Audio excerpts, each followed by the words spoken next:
আমরা আল্লাহর হুকুম মানি না, কিন্তু জান্নাত চাই। দেখেন আজকে আগে মুসলমানের পরিস্থিতি দেখেন, আমাদের সমাজে হিন্দু মানুষ আছে, মুসলমান আছে।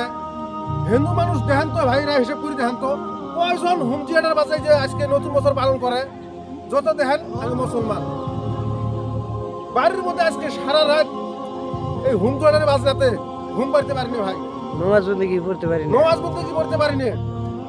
আবার আসামে দেখেন, কারণ জানি না হিমন্ত মামা এই কামটা করছে নাকি। হিমন্ত মামা যদি কামটা করে থাকে, হিমন্ত মামাকে অনেক অনেক ধন্যবাদ জানাই আমি।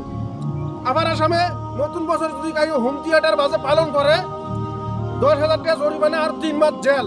তো আঙ্গে মাইনকাচ্ছ সমষ্টির এই সিস্টেমটা করে না কেন, এই আইনটি ঘোষণা করে না কেন হিমন্ত মামা? সারা রাত গান বাজনা, তো গান বাজনা আল্লাহ তাআলা নিষেধ করে নাই।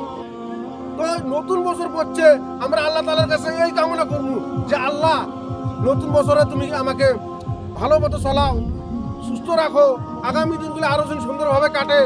আল্লাহ তুমি তৌফিক দাও। নামাজ পড়ি এই ধরনের কথা বলবো আল্লাহকে আমরা।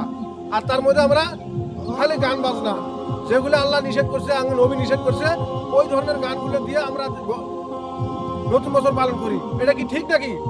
ঠিক না। আপনারা সবাই ভাই দয়া করি এই গান বাজনা দিয়ে নতুন বছর কেউ পালন করবেন না। আল্লাহকে বলবেন নতুন বছরের জন্য আল্লাহ তাআলার কাছে আমরা চাই নিব, অনেক কিছু চাবো, অনেক কিছু চাবো।